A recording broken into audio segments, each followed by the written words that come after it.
প্রিয় শিক্ষার্থীবৃন্দ, আপনাদের সকলকে ধন্যবাদ। আজকে আমরা বার বিজেএস এমসিকিউ প্রিপারেশনের নতুন একটি বিষয় নিয়ে আলোচনা করব। আমাদের আলোচনা শুরুতে আজকে সিপিসি থেকে আমরা কয়েকটি সেকশন নিয়ে আলোচনা করব। আহ, আপনারা জানেন, আহ, বার এমসিকিউ পরীক্ষা 25শে এপ্রিল 2025 ডিক্লেয়ার হয়েছে। তো আপনাদের প্রস্তুতিতে সহায়তা করার জন্য আমাদের এই প্রচেষ্টা। আসলে আমাদের সঙ্গেই থাকবেন। সিপিসি সেকশন 35A, এখান থেকে আহ, এটা নতুন একটা সেকশন। এখান থেকে আপনাদের এমসিকিউ তে প্রশ্ন হতে পারে, বাট বিজেএস এমসিকিউ উভয় ধরনের এমসিকিউ তে এই প্রশ্নটা হতে পারে। সেটা হলো, এখান থেকে যে বিষয়টা বলা হয়েছে সেটা হলো যে মিথ্যা মামলা দায়েরের জন্য বা মিথ্যাভাবে কোনো মামলায় প্রতিদ্বন্দ্বিতা করার জন্য আদালত তার আর্থিক এখতিয়ারের সমপরিমাণ, আহ তবে সর্বোচ্চ 20,000 টাকার বেশি ক্ষতিপূরণমূলক খরচা দিবেন না।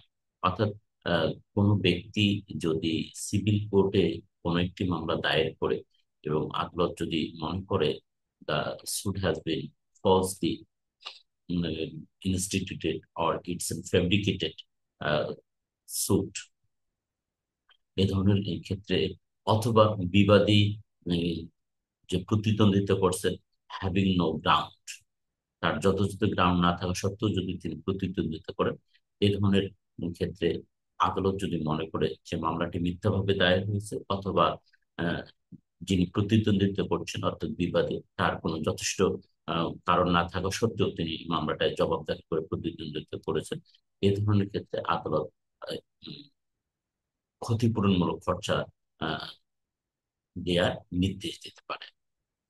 এটা কতটুকু পরিমাণ দিতে পারে বলা হয়েছে, আদালতের এখতিয়ার সম পরিমাণ, তবে সর্বোচ্চ 20,000 টাকার বেশি নয়।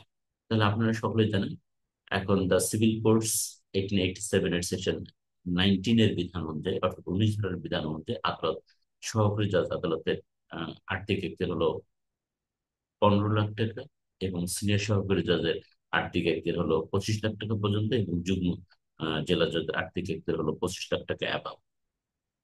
তাহলে প্রথম অংশটাকে বলো আদালত আর্থিক এখতিয়ারের সমপরিমাণ আহ, ক্ষতিপূরণমূলক খরচা দিতে পারবে, কিন্তু আবার পরক্ষণেই বলছে যে এটা সর্বোচ্চ 20,000 টাকার বেশি হবে না। তাহলে প্রশ্নটির উত্তর হবে যে কোনো দেওয়ানি আদালত যদি মনে করে the suit is false and fabricated, অথবা বিবাদী যিনি মামলাটায় প্রতিদ্বন্দ্বিতা করছেন without having any sufficient cause, sufficient ground, তাহলে আদালত এই বাদী অথবা বিবাদী উভয়কে সর্বোচ্চ 20,000 টাকা পর্যন্ত ক্ষতিপূরণমূলক খরচা প্রদানের নির্দেশ দিতে পারে।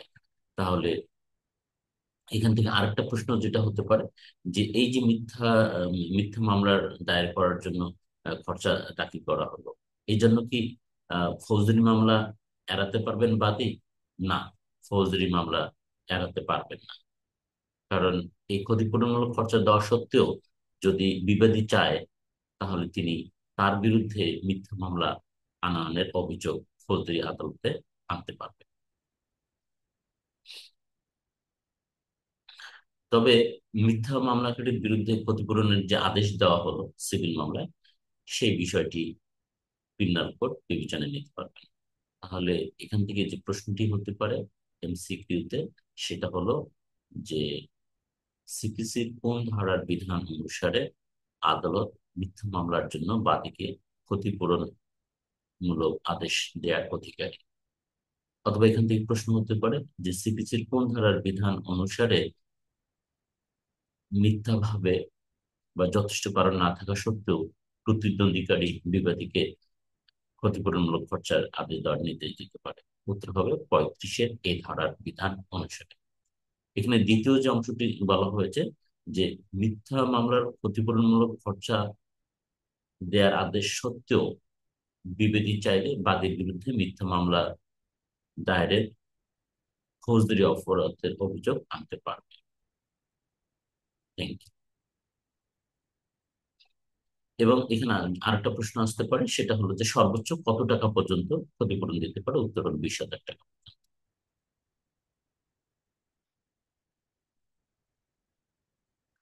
আরেকটা সেকশন নিয়ে আমরা আলোচনা করি, সেটা হলো সেকশন 51। এটা খুবই ইম্পর্টেন্ট সেকশন, এখান থেকে কোশ্চেন হতে পারে বার এবং বিজেএস এমসিকিউতে।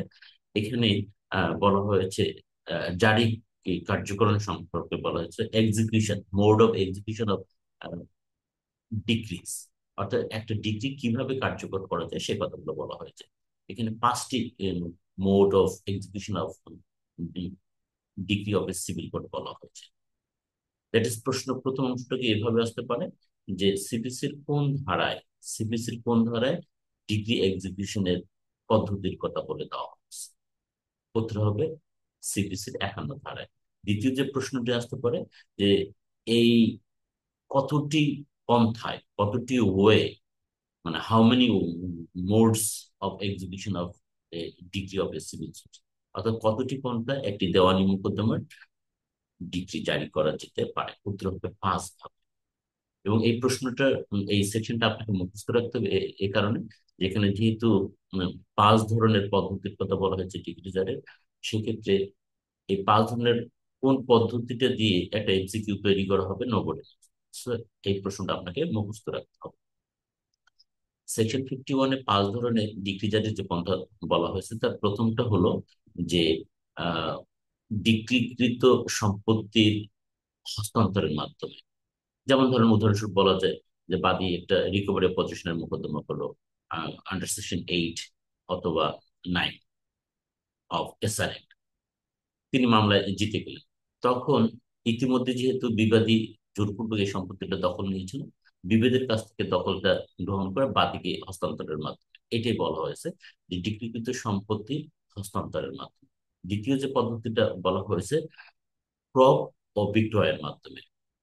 ক্রয় ও বিক্রয়ের মাধ্যমে অর্থাৎ ডিক্রিটাল অ্যামাউন্ট রিয়েলাইজেশন জন্য, যেমন ফর এক্সাম্পল আমরা বলতে পারি যখন ডাউর অ্যান্ড মেনটেন্স এর মামলা হয়, আদালত বিবেদকে নির্দেশ দেন যে বাদিনীর দেনমোহরের 5 লাখ টাকা আপনি দিয়ে দেবেন 60 দিনের মধ্যে এই আদেশে, অথবা প্রত্যেক মাসে 10,000 টাকা হারে তার মেনটেনেন্স দেবেন, তার বাচ্চার মেনটেনেন্স দেবেন 5,000 টাকা হারে। এই যে ডিগ্রি দেওয়া হলো, তো এই ডিগ্রিটা কিভাবে আদায় করা হবে? বিবাদী 60 দিন পার হলো, কোনো ডিক্রিটাল অ্যামাউন্ট আদালতে জমা করলেন না, তখন এই ডিগ্রি হোল্ডার মহিলা আদালতে ডিগ্রি জারির মামলা দায়ের করে বিবাদীর স্থাবর অস্থাবর সম্পত্তি ক্রয় এবং বিক্রয়ের প্রার্থনা জানাতে পারবে। এটিকে বলা হচ্ছে ক্রয় ও নিলাম বিক্রয়ের মাধ্যমে। বিবাদীর সম্পত্তি প্রথমে আদালত ক্রয় করবে এবং তারপরে নিলাম ইস্তেহার পেপারে পাবলিশ করবে, এবং দেন এটা হাইয়েস্ট বিডার যিনি হবে প্রকাশ্য আদালতে নিলামের মাধ্যমে বিক্রয় করবে। This is the second mode of execution of A decree. তৃতীয় যেটি বলা হচ্ছে গ্রেপ্তার করে কারাগারে আবদ্ধ করে, অর্থাৎ ডিটেনশন, অ্যারেস্ট অ্যান্ড ডিটেনশন। অর্থাৎ যখন আদালত ডিক্রিটাল অ্যামাউন্ট পে করার নির্দেশ দেবেন কিন্তু বিবাদী যদি সেটা পে না করে, তাহলে সেক্ষেত্রে আদালত বিবাদীকে কারাগারে আবদ্ধ রাখতে পারেন। অর্থাৎ যেমন ধরেন আবার ওই উদাহরণটা যদি, যে ডাওয়ার অ্যান্ড মেনটেন্স মোকদ্দমায় দেখা গেল যে বিবাদীকে ডিক্রিটাল অ্যামাউন্ট আদালতে ডিপোজিট করার নির্দেশ দেওয়া হলে একটা নির্দিষ্ট সময় দিয়ে তিনি সেটা করবেন না। তো প্রথমত বাদিনী কি করতে পারে, লেভি ওয়ারেন্ট জারির প্রার্থনা আহ, জানাতে পারে তার মুভেবল প্রপার্টি অ্যাটাচ করার জন্য। তো মুভেবল প্রপার্টি হয়তো তেমন পাওয়া গেল না, বা যেটুকু পাওয়া গেলো সেটা বিক্রি করে যতটুকু পাওয়া গেল, কিন্তু ডিক্রিটাল অ্যামাউন্ট আরো অনেকখানি অবশিষ্ট রয়ে গেল। তখন আদালত এই যে অবশিষ্ট ডিক্রিটাল অ্যামাউন্টের জন্য বিবাদীকে 3 মাস পর্যন্ত কারাদণ্ডের আদেশ দিতে পারে এবং দিয়ে তার বডি ওয়ারেন্ট জারি করবে, তাকে গ্রেপ্তারের নির্দেশ দেবে, গ্রেপ্তার করে আনলে তাকে জেলখানায় পুড়িয়ে রাখবে। এটিকে বলা হচ্ছে গ্রেপ্তার করে আবদ্ধ, কারাগারে আবদ্ধ রাখবে। চতুর্থ যে পদ্ধতিটির কথা বলা হয়েছে ডিগ্রি, সেটা হলো অ্যাপয়েন্টিং রিসিভার, অর্থাৎ রিসিভার নিয়োগের মাধ্যমে।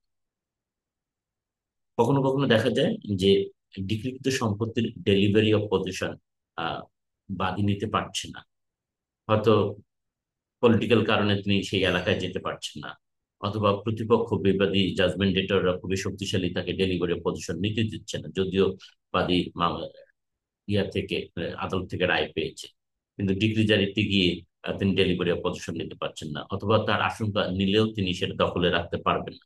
এ ধরনের পরিস্থিতিতে the degree holder may apply to the court two pass an order by delivering the decretal property in favor of the receiver. তখন আদালত instead of the degree holder may pass an order, mm, giving an order to delivery of possession to the accused, sorry, the judgment debtor এই নির্দেশটা তিনি দিতে পারবেন।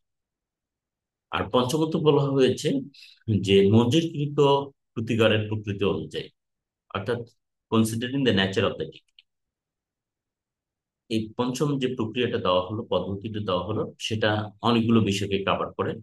যে এই 51 ধারায় বলা হয়নি মোড অফ এক্সিকিউশন, এটার বাইরে গিয়েও আদালত যেরকম উপযুক্ত মনে করবে সেভাবে এই ডিগ্রি জারিটার নির্দেশ দিতে পারে। উদাহরণ হিসেবে বলি আমরা, কেউ যদি স্পেসিফিক পারফরমেন্স অফ কন্ট্রাক্টের মামলা করে আদালতে, সেক্ষেত্রে তিনি ডিগ্রি পেলেন। ডিগ্রি পাওয়ার পর এখন আদালত স্পেসিফিক পারফরমেন্সের মামলায় কি নির্দেশ দেন? বিবেদীকে বলেন যে আপনি এত তারিখের মধ্যে এই নালিশি জমিটা বাদী বরাবর একটা কবলা দলিল সম্পাদন করে দেবেন। তো এখন এই যে সিপিসিতে এই জিনিসটা বলা নাই যে আদালত বিবাদীকে বাদী বরাবর একটা কবলা দলিল সম্পাদনের নির্দেশ দিতে পারেন। এখনো ধারার এই অনু নাম্বার যেটা বলা হয় according to nature of the degree, এই according to nature of the degree এটাকে মিন করে। যেমন ধরেন এইটা বলা নাই স্পেস পারফরমেন্স অফ কন্ট্রাক্ট, চুক্তি প্রবলের মামলায় আদালত বিবাদীকে বাদী বরাবর একটা দলিল সম্পাদন করার নির্দেশ দিতে পারে। এটিকে বলা হচ্ছে according to nature of the degree. তাহলে সেকশন 51 অফ সিটিসি থেকে আমরা যেখানে যা দেখতে পেলাম, সেখানে এখানে পাঁচভাবে ডিগ্রি জারির কথা বলা হয়েছে, এবং এই পাঁচভাবে ডিগ্রি জারির জন্য একজন বাদী আদালতের দ্বারস্থ হতে পারে। তাহলে এখান থেকে প্রশ্ন আসতে পারে যে আহ, কতভাবে ডিগ্রি জারি করা যেতে পারে? উত্তর হবে পাঁচভাবে। পাঁচভাবে ডিগ্রি জারি করা যেতে পারে।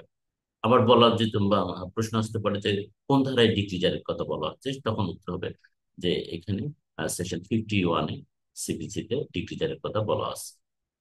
তো thank you for watching this video, এবং আপনারা আমাদের সাথেই থাকুন এবং আমাদের চ্যানেলটিকে সাবস্ক্রাইব করুন নতুন নতুন ভিডিও পেতে। এবং আপনি ঘরে বসেই এমসিকিউ প্রিপারেশন নেওয়ার জন্য, সেটা বার হোক অথবা বিজেচ হোক, আমাদের ডেসক্রিপশন বক্সে দেওয়া নাম্বারে আমাদের সঙ্গে যোগাযোগ করতে পারেন। আমরা বার এবং বিজেস এমসিকিউ প্রিপারেশন নিয়ে বিভিন্ন ভিডিও আপলোড করছি।